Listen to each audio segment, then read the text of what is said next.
여러분 안녕하세요. 수요일 아침에 또 여러분들을 뵙습니다. 오늘 우리가 함께 나누는 말씀을 통해서도 주께서 우리에게 큰 은혜 주시길 소망합니다. 271강인데요.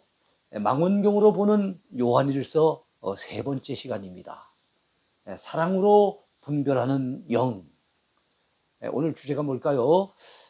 이 요한일서는 영 분별과 관련된 중요한 말씀이잖아요.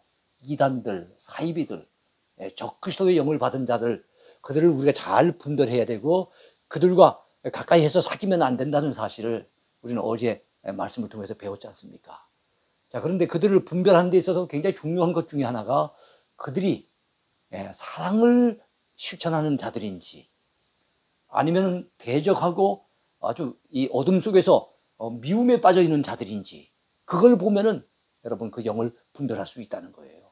그래서 사랑으로 분별하는 영, 이런 제목으로 오늘 함께 은혜를 나누고자 합니다.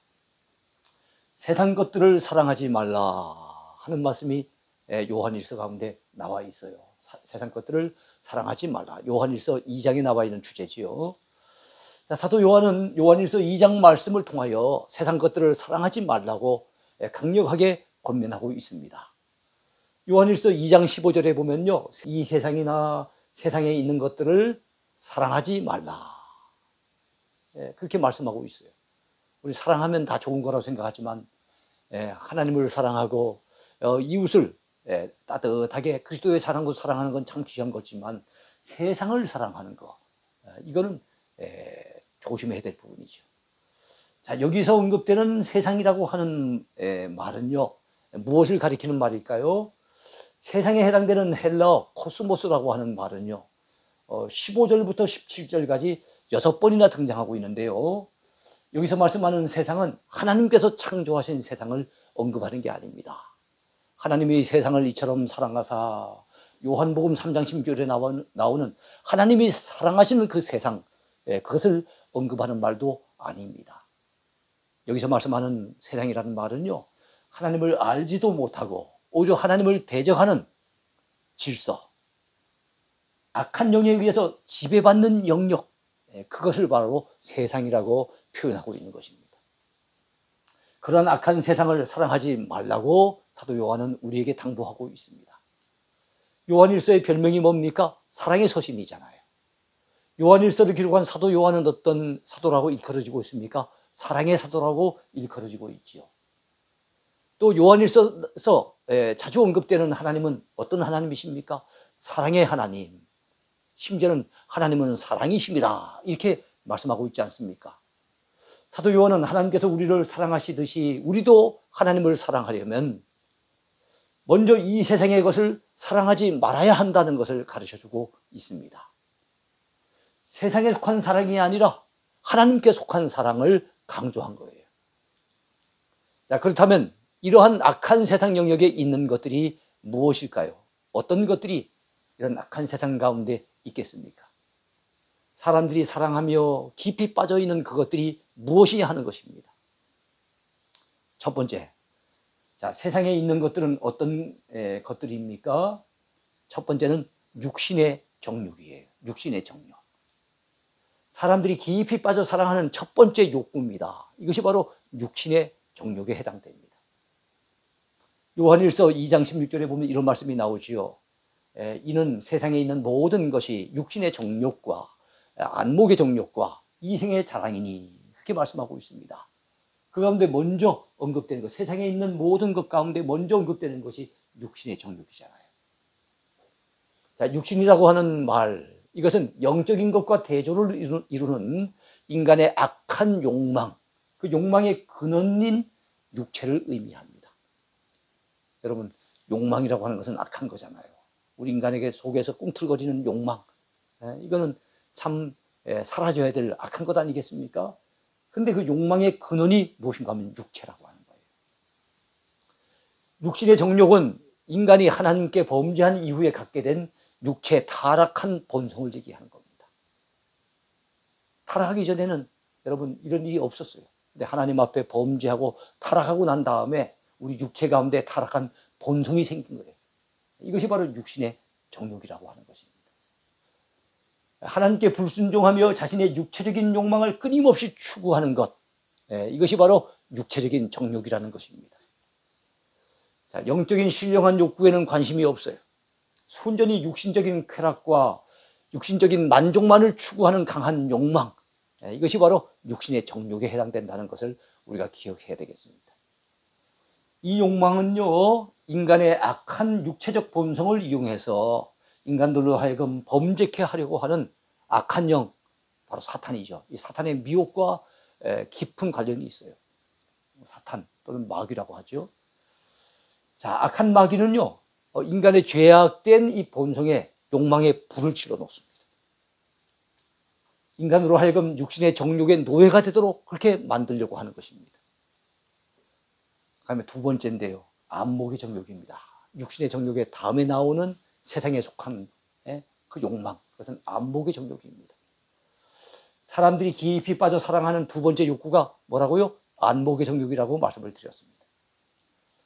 요한일서 2장 16절에 이는 세상에 있는 모든 것이 육신의 정욕과 안목의 정욕과 이생의 자랑이니 다 아버지께로부터 온 것이 아니요 세상으로부터 온 것이라, 이렇게 말씀하고 있습니다. 세상으로부터 온 그 욕망, 그 가운데 두 번째가 뭐라고요? 안목의 정욕이에요. 이 안목의 정욕에서 안목이란 말은 눈한자와 눈목자를 씁니다. 그걸 합친 정욕이기 때문에 우리의 눈과 관련된 욕망을 가리킨다고 볼 수 있습니다. 사람은 육체적인 욕망에 어느 정도 만족하고 나면요, 그 다음부터는 시각을 즐겁게 하는 일에 몰두하게 됩니다. 이처럼 시각적인 즐거움을 추구하기 위해서 각종 영화, TV, 스포츠 등의 그 오락에 지나칠 정도로 깊이 빠져들게 된 거예요. 그뿐만이 아닙니다. 거기에 그치지 않고 더 나아가서 성적인 유혹을 일으키는 그 욕망으로까지 마음을 빼앗기게 되는 것, 이것이 바로 안목의 정욕에 해당된다고 볼 수가 있겠습니다. 안목의 정욕에 빠진 사람들은 음란의 눈길로 이성을 바라보는 그런 미혹에 빠져들 수가 있다는 거, 우리가 삼가 조심해야 되겠죠. 자, 세 번째는 이생의 자랑입니다. 사람들이 깊이 빠져 사랑하는 세 번째 욕구, 세상에 속한 이 세 번째 욕구는 바로 이생의 자랑이라고 하는 것입니다. 자, 이 이생의 자랑 역시 요한일서 2장 16절에 언급되어 있는 인간의 욕망 가운데 하나입니다. 이러한 욕구는요, 육신의 정욕을 다 경험하고 안목의 정욕을 충족한 자들이 그 다음 단계에서, 이 마지막 단계에서 나타내는 욕구라고 볼 수 있겠습니다. 사람은 육체적인 정욕과 안목의 정욕을 추구한 이후에 그 다음부터는 어떻게 됩니까? 자기 자신을 은근히 드러내며 자랑하고 싶어지는 그런 욕구가 생긴다는 사실이에요. 이거 조심해야 되겠죠. 이생의 자랑이라는 것은 이 세상에서 자기를 드러내고자 하는 교만에서 나오는 그런 명예욕이라고 할 수가 있을 겁니다. 명예욕, 나 자신을 드러내고 싶은 그런 욕망입니다. 사람에게 남에게 인정받고 싶은 욕구가 있어요. 이것이 지나치게 되면 이생의 자랑이 되는 것이죠. 이것이 뭐 적당하게 있다고 한다면은 모르겠는데, 이것이 지나치게 되면 결국에는 이생의 자랑에 빠져들게 된다는 겁니다. 자, 사람은 나이가 들수록 자기를 내세우고 자랑하려고 하는 그런 미혹에 빠져들 위험성이 큽니다. 젊은 시절에는 우리 육신의 욕망, 육신의 정욕 또는 안목의 정욕, 이런 데 쉽게 빠져들는데, 나이가 들면은 이생의 자랑, 여기에 또 깊이 빠져드는 것을 우리는 주변에서 많이 볼 수가 있습니다. 구멍난 항아리처럼 인간의 정욕은 아무리 채우려고 해도 다 채울 수가 없어요. 욕망이라고 하는 이름의 전차는요, 결국 멈춰설 날이 오고야 만다는 거 우리가 기억을 해야 됩니다. 이 세상도 그 정욕도 다 지나갑니다. 그러나 하나님의 뜻을 행하는 사람은 사라지지 않습니다. 하나님 앞에서 영원히 거하게 될 것입니다. 그러하기 때문에 우리는 세상의 것들을 사랑하면 안 된다는 거예요. 요한일서 2장 17절에 이 세상도 그 정욕도 지나가되 오직 하나님의 뜻을 행하는 이는 영원히 거하느니라, 분명히 말씀하고 있다는 거 꼭 기억하셨으면 좋겠네요. 자, 우리가 반드시 알아야 할 것은 그 모든 세상의 것들은 얼마 가지 못해서 쉬 지나가고 그리고 사라지고 썩어지고 없어진다는 사실입니다. 그 끝이 참으로 허무하고 허망하다는 사실 우리는 잊지 말고 기억해야 하겠습니다. 그러므로 우리는 영원한 천국을 바라보고 하나님의 뜻대로 살아가는 그런 저와 여러분이 되어야 될 줄로 믿습니다. 두 번째 주제입니다. 최고의 선물을 주신 하나님의 사랑이에요. 오늘 두 가지 주제를 살펴봅니다만 그 가운데 두 번째 주제는 최고의 선물을 주신 하나님의 사랑. 성탄절을 앞두고 요한일서 4장을 중심으로 이 말씀을 함께 살펴보려고 합니다. 우리가 믿는 하나님은요, 우리를 사랑하셔서 우리에게 선물 주시기를 대단히 기뻐하시는 우리의 아버지가 되십니다. 여러분 믿으시죠? 에베소서 2장 8절에 의하면요, 하나님은 믿음이라고 하는 선물을 우리에게 주셨어요. 그 믿음으로 말미암아 구원의 선물도 우리에게 주셨다고 그렇게 성경은 말씀하고 있습니다. 하나님의 교회도 우리에게 선물로 주셨죠. 이 교회를 통해서 우리가 하나님을 만났고 하나님의 은혜를 체험했고 이 교회를 통해서 하나님을 섬기며 하나님의 복을 누리고 있지 않습니까? 바로 하나님의 교회도 우리를 위해서 선물로 주셨어요. 성경 말씀, 하나님의 말씀인 성경도 우리에게 선물로 주신 말씀입니다. 링컨 대통령은 이런 말을 했지요. 성경은 하나님께서 우리 인류에게 주신 최상의 선물이다. 그렇게 말했습니다. 그런데 성경에 의하면 사랑 많으신 우리 하나님께서 우리에게 주신 최고의 선물이 있어요. 조금 전에 소개했던 것도 참 귀한 선물들이지만 최고의 선물은 따로 있습니다. 그에 대한 분명한 답변이 요한일서 1장 9절에 나타나 있는데요. 요한일서 1장 9절을 읽어보면 참 예수님이야말로 최고의 선물이구나 하는 것을 알 수가 있습니다. 최고의 선물은 바로 우리 구주 예수님이 되십니다. 자, 하나님께서는요, 죄악으로 인해 멸망당할 우리들을 위해서요, 우리들의 구주를 선물로 보내주신 거예요. 너무너무 감사한 일이죠. 자, 최고의 선물인 예수 그리스도입니다. 이 땅에 오신 예수님은요, 사랑의 하나님이 보내신 최고의 선물이라는 사실을 우리는 놓쳐버리면 안 되겠습니다. 우리 성탄절을 앞두고 있습니다만은 성탄 선물 주고받기도 하죠. 생일 맞았다고 선물을 주고받기도 하고 또 결혼 기념일이라고 선물을 주고받기도 하고 선물을 주고받는 경우가 참 많아요. 그러나 성탄절을 앞두고 여러분 생각해 봐야 됩니다. 하나님이 우리에게 주신 최고의 선물, 최상의 선물, 바로 그 선물은 예수 그리스도라는 사실, 우리는 꼭 기억을 해야 되겠습니다. 선물은 보내준 분이 어떤 마음으로 보냈는가 하는 것이 대단히 중요하잖아요. 우리 예수님은 하나님의 사랑이 듬뿍 담긴 최고의 선물입니다. 하나님이 우리를 사랑하셔서 보내주신 분이 예수님이시잖아요. 사랑이 담겨있지 않은 선물은 선물이 아니죠. 엄밀히 얘기하면 뇌물에 가깝습니다. 근데 예수님께서는 하나님께서 우리를 지극히 사랑하셔서 보내주신 최고의 선물인 것 우리가 꼭 기억을 했으면 좋겠습니다. 우리같이 허물 많고 죄 많은 인생들, 하나님 앞에 선물을 받을 만한 아무런 자격도 없고 조건을 갖추지 못했던 우리들, 그럼에도 불구하고 우리 하나님은 우리를 무조건적으로 사랑하셔서 우리에게 구주를 선물로 보내주셨다는 사실입니다. 얼마나 놀라운 은혜입니까? 그것은 순전히 하나님의 사랑과 은혜라고 하는 것 외에는 달리 설명할 방법이 없어요. 우리 하나님은 사랑의 하나님이십니다. 사랑은 하나님께 속한 속성입니다.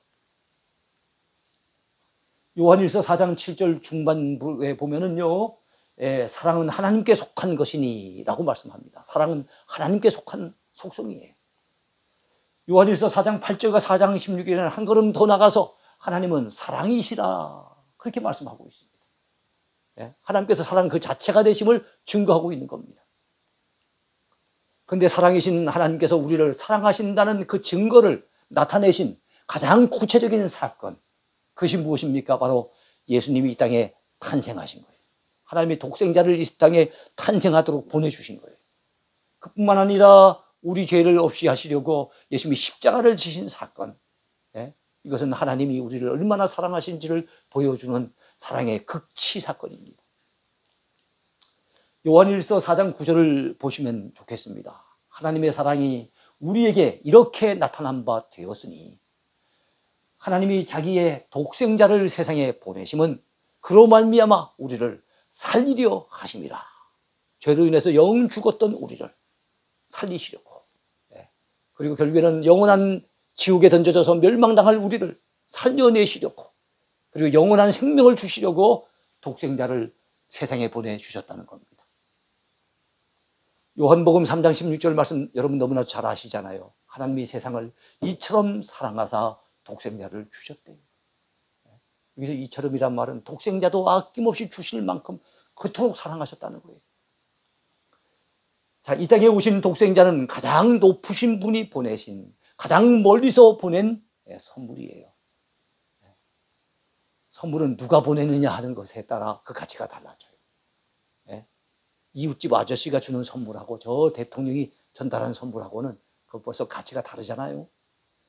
예수님은 가장 높으신 분이 보내주신 선물이에요.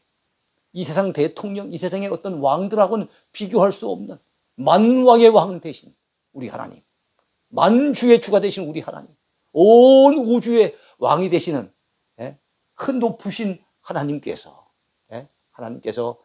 예수님을 우리를 위해서 선물로 보내주셨다는 사실입니다. 요한일서 4장 9절 중반절에 보면요, 하나님이 자기의 독생자를 세상에 보내셨다고 말씀하고 있습니다. 여러분, 구주 예수님은 하나님께서 가장 소중히 여기시는 대상을 선물로 보내주신 것이기도 해요. 선물은 그 내용이 무엇이냐에 따라서 그 가치가 달라집니다. 내용이 무엇이냐에 따라서. 요한일서 4장 9절 중반절에 보면은 하나님께서 자기의 독생자를 세상에 보내셨다고 말씀하는데요, 하나님이 우리에게 보내주신 그 선물의 내용은 엄청난 선물인 겁니다. 하나님께서 우리를 위해 보내주신 선물이 뭐라고요? 그의 독생자, 하나밖에 없는 외아들 예수 그리스도를 보내주셨다는 사실이에요.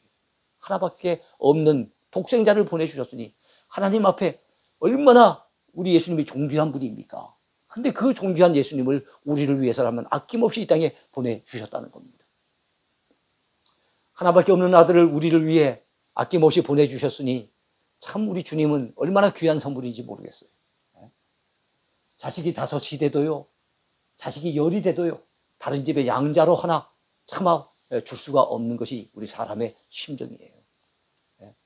근데 우리 하나님께서는요, 하나밖에 없는 독생자를 우리를 위해서 아낌없이 내어놓으셨으니까 참 얼마나 감사한 일입니까? 우리 그 주님은 얼마나 소중한 선물입니까? 예수 그리스도는 우리에게 가장 요긴하고 꼭 필요한 선물이기도 해요. 선물은 그 효용성 여부에 따라서 또한 그 가치가 달라지는 법입니다. 아무리 비싼 선물을 준다고 해도, 아무리 높으신 분이 전달한 선물이라고 해도, 여러분, 아무리 정성껏 준비한 선물이라고 해도 받은 사람의 입장에서 내게는 별로 필요 없는 선물이라고 한다면 아무래도 그 선물의 가치가 떨어질 수밖에 없을 거예요. 그런데 하나님의 은혜로 이 땅에 내려오신 예수님은 죄로 인해서 멸망당할 수밖에 없는 우리들에게는 너무나도 요긴한 선물이에요. 정말로 필요한 선물입니다. 왜요? 그분은 우리의 구주가 되시니까. 우리를 죄 가운데 건져내시고, 우리를 영원한 멸망으로부터 건져내시고, 우리를 지옥의 형벌로부터, 그 불구덩이로부터 건져내시는 그런 구원을 베푸시는 구주가 되시니까 그 주님은 우리에게 얼마나 요긴한 분입니까? 얼마나 필요한 분입니까? 죄인된 우리 인생에게 구주 예수님보다 더 귀한 선물은 없는 거예요. 요한일서 4장 9절 하반절에 보면요, 하나님이 자기의 독생자를 세상에 보내심은 그로 말미암아 우리를 어떻게 하시기 위함이라고요? 살리려 하심이라는 거예요. 우리 영혼 살려주시려고, 우리 생명 영원히 살게 해주시려고 독생자를 아낌없이 우리에게 선물로 보내주셨답니다. 10절 하반절에 보니까요, 우리 죄를 속하기 위하여 화목제물로 그 아들을 보내셨습니다. 이렇게 말씀하고 있습니다. 14절 상반절에서 보면요, 아버지가 아들을 세상에 구주로 보내셨다 그랬습니다. 그렇습니다. 이 땅에 오신 구주 예수님은요, 우리의 구주가 되시고 하나님과 우리 사이를 화목케 하는 화목제물이 되시는 분이에요. 그런 분이 우리를 위해서 이 땅에 오신 분이고, 우리 하나님께서 우리에게 아낌없이 선물로 보내주신 분인 겁니다. 그분이 예수님이신 거예요. 그러하기에 하나님과 원수되었던 우리를 하나님과 화목시키기 위해 화목제물로 이 땅에 찾아오신 예수님, 그리고 죄인된 우리를 살리시려고 이 땅에 구주로 내려오신 우리 예수님은요, 우리에게 있어서는 없어서는 안 될 최고의 선물인 걸 여러분 믿으시기 바랍니다. 예수 그리스도는 하나님께서 엄청난 희생과 수고의 대가를 치르고 우리에게 주신 선물이기도 합니다. 사실 예수님께서 이 땅에 오신 것은요, 나들이 하러 오신 게 아니잖아요. 소풍 오듯이 그렇게 오신 게 아니잖아요. 자, 우리를 죄에서 건져주시기 위해서 예수님은 십자가에 죽으러 오신 겁니다. 하나님께서는 그러한 사실을 이미 뻔히 알고 계셨어요. 네? 바로 하나님의 아들 독생자 예수님이 세상에 가면 어떻게 해서 죽게 되실 것을 뻔히 알면서도 우리를 위해 독생자를 희생시킬 각오를 가지시고 예수님을 아낌없이 선물로 보내주셨으니 하나님의 그 놀라운 사랑을 우린 참 다 헤아릴 수 없습니다. 사랑은 희생을, 그리고 사랑은 수고를 능히 감내하게 합니다. 사랑이 있기 때문에 희생할 수 있고 사랑이 있기 때문에 수고할 수 있는 거예요. 부모가 자식을 위해 희생하고 수고를 아끼지 않는 것도 마찬가지일 거예요. 우리 예수님께서는 이 땅에 오셔서 우리를 구원하시기 위해 온갖 고난을 다 짊어지셨습니다. 십자가의 희생도 친히 다 담당을 하신 사실을 우리는 잘 알고 있습니다. 그만큼 우리 주님이 우리를 사랑하셨다는 것 아니겠습니까? 얼마나 감사한 일입니까? 그렇다면 여러분, 이 최고의 선물을 하나님께로부터 받은 우리는 어떤 자세를 가지고 살아가야 되겠습니까? 최고의 선물을 받은 우리의 자세에 대해서 함께 살펴보고자 합니다. 최고의 선물을 주신 하나님께 먼저 감사해야 되겠지요. 감사해야 될 것입니다. 자, 이 귀한 선물을 우리에게 주신 이유와 목적이 무엇일까요? 사랑이 그 이유입니다. 하나님이 세상을 이처럼 사랑하사 독생자를 주셨다고 했으니 사랑하시지 않았다면 독생자를 주신 이유가 없잖아요. 그래서 하나님이 우리에게 독생자를 주신 이유, 우리를 사랑하시기 때문입니다. 그래서 사랑이 구주를 죽게 했네라고 하는 유명한 복음성가도 있는 것 아니겠습니까? 그리고 죄로 인해 영적으로 죽어있던 우리를 예수 그리스도로 말미암아 살리시려 하신 것이 바로 독생자를 이 땅에 보내주신 목적입니다. 요한일서 4장 9절 말씀에는 하나님께서 독생자를 선물로 보내주신 이유와 목적이 잘 나타나 있는데요. 이미 우리가 읽어본 말씀이지만은 다시 한번 볼까요? 자, 하나님의 사랑이 우리에게 이렇게 나타난 바 되었으니 하나님이 자기의 독생자를 세상에 보내심은 그로 말미암아 우리를 살리려 하심이라 그랬습니다. 자, 올 한 해 지내오는 동안에 코로나 상황이 여전히 지속되고 있기 때문에 우리 감사를 잃어버리기가 쉬운 그런 환경 속에 우리가 살고 있는 것이 사실입니다. 그러나 여러분, 환경만 바라볼 때는 또는 사람만 바라볼 때는 감사할 거리가 별로 없지만 주님을 생각하면, 우리 위에 이 땅에 오신 우리 구주 예수님만 생각한다면, 그분의 십자가의 사랑만 생각한다면, 그 예수님을 아낌없이 우리에게 보내주신 하나님의 그 놀라운 은혜만 생각한다면 여러분, 우리는 얼마든지 감사수가 있는 것이 아니겠습니까? 사랑하는 성도 여러분, 우리에게 최고의 선물을 주신 하나님께 최상의 감사를 올려드리시길 바랍니다. 주님 앞에 받은 은혜를 깊이 헤아려 보고 최상의 감사를 하나님 앞에 드리시길 축복합니다. 사랑의 선물을 받았으니 우리도 서로 사랑함이 마땅하다고 사도 요한은 또한 우리에게 가르쳐 줍니다. 하나님의 이 큰 사랑의 선물을 받은 우리가 여러분 어떤 자세를 가져야 된다고요? 바로 하나님이 우리를 사랑하신 것처럼 우리도 서로 사랑하는 것이 마땅하다고 생각하는 그런 자세를 가져야 된다는 겁니다. 여러분, 대개의 경우는 사랑받은 사람이 사랑할 줄도 알아요. 어린 시절 사랑받지 못하고 자라서 사랑 결핍증에 시달리는 사람은 사랑하는 법도 서툴기 마련입니다. 참 안타깝죠. 그러나 우리 기독신자들은 혹시 육신의 부모님으로부터는 사랑을 많이 받지 못했다 할지라도 우리 영의 아버지이신 하나님의 사랑을 우리는 듬뿍 받은 사람들 아닙니까? 그 사랑을 많이 체험한 사람들 아닙니까? 그러므로 우리는 예수 그리스도를 통해 하나님의 그 큰 사랑을 듬뿍 받았으니 우리도 서로 사랑하며 사랑하는 것이 마땅하다는 그런 자세를 우리는 가져야 될 것입니다. 요한일서 4장 11절에 그런 말씀이 나와요. 사랑하는 자들아, 하나님이 이같이 우리를 사랑하셨은즉 우리도 서로 사랑하는 것이 마땅하도다 그랬어요. 우리가 서로 사랑하는 것은 마땅한 일이라는 거예요. 12절에서 봤더니 어느 때나 하나님을 본 사람이 없으되 만일 우리가 서로 사랑하면 하나님이 우리 안에 거하시고 그의 사랑이 우리 안에 온전히 이루어지느니라. 그렇게 말씀하고 있습니다. 하나님의 사랑이 예수님을 통해 나타났듯이 예수 그리스도의 사랑은 또한 우리 믿는 자들을 통해서, 믿는 성도들을 통해서 나타나야 될 줄로 분명히 믿습니다. 형제를 사랑하는 사람은 하나님께 속한 참된 신자라는 것, 이것이 오늘 우리가 마지막 살펴볼 중요한 주제입니다.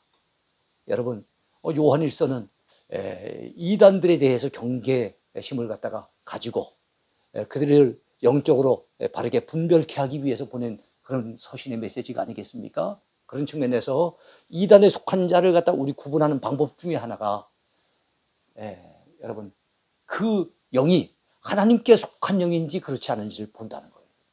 그 가운데 하나가 뭡니까? 형제를 사랑하는 사람은 하나님께 속한 영이라는 거예요. 하나님께 속한 참된 신자라는 거예요. 그러나 형제를 사랑할 줄 모르고 형제를 미워하는 자, 형제를 대적하는 자, 그런 자들은 어떤 자라는 겁니까? 하나님께 속한 영이 아니라는 거죠. 가짜 신자라는 겁니다. 사도 요한은 요한일서 곳곳에서 사랑을 강조하면서 사랑을 행하는지 그렇지 않는지에 따라서 참된 신자와 거짓 신자, 즉 달리 말하면 거짓 신자는 이단이겠죠. 그것을 구분하는 기준이 된다는 사실을 설파하고 있습니다. 빛 가운데 있다 하면서 그 형제를 미워하는 자는 지금까지 어디에 있는 자입니까? 어둠에 있는 자라는 거예요. 과거엔 어둠에 있었지만 하나님을 만나고 예수님을 구주로 믿고 난 다음에는 이제는 어둠 속에서 나와서 빛 가운데 살아가야 되잖아요. 근데 여전히 형제를 갖다 미워하고 있다. 그러면 그는 빛 가운데 사는 사람이 아니라는 거예요. 여전히 지금까지 어둠에 있는 자라는 겁니다. 하나님께 속한 자가 아니라는 겁니다. 그의 형제를 사랑하는 자는 빛 가운데 거하여 자기 속에 거리낌이 없으나 라고 얘기합니다. 그렇습니다. 여러분, 형제를 미워하는 자는 어둠 가운데 거하는 자라 그랬지요.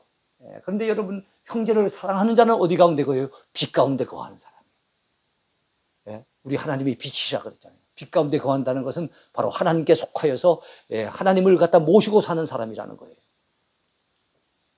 이러므로 여러분, 하나님의 자녀들과 마귀의 자녀들이 드러나나니, 자, 우리가 그 영이 어디에 속했는지를 구분하고 분별해야 되겠는데, 하나님의 자녀들이 누군지 마귀의 자녀들이 누군지 드러나게 되는데 무엇을 보면 압니까? 물론 의를 행하지 아니하는 자나 또는 그 형제를 사랑하지 아니하는 자, 자, 의를 행하지 아니하는 불의한 자들, 형제를 사랑하지 아니하고 미워하는 자들, 이런 자들은 어떤 자들이라는 겁니까? 하나님께 속하지 아니한 자라는 거예요. 하나님께 속하지 않았으면 당연히 마귀에게 속한 거지요. 영을 그렇게 분별할 수 있다는 겁니다. 그러므로 우리는 서로 사랑할지니 이는 너희가 처음부터 들은 소식이라. 최근에 알게 된 얘기가 아니라는 거예요. 처음부터 복음을 전달받을 때 이런 메시지를 사도들이 이미 오래전부터 전해줬다는 거예요. 우리는 사랑의 하나님을 믿고 그분을 섬기고 그분을 모시고 사는 사람으로서 형제를 미워한 자가 되면 안 됩니다. 형제를 마땅히 사랑해야 될 줄로 믿습니다. 그것이 바로 우리가 하나님께 속한 영이라는 분명한 증거가 된다는 것을 우리가 알아야 하겠습니다. 누가 이 세상의 재물을 가지고 형제 궁핍함을 보고도 도와줄 마음을 닫으면 하나님의 사랑이 어찌 그 속에 거하겠느냐. 자네들아, 우리가 말과 혀로만 사랑하지 말고 행함과 진실함으로 하자 그랬습니다. 말로 사랑하는 거, 혀로만 사랑하는 거 얼마든지 할 수 있어요. 그렇게 입을 열자마자 입만 열면 늘 사랑에 대해서 얘기한다고 그렇다고 해서 그 사람이 하나님께 속한 영입니까? 아닌 거예요.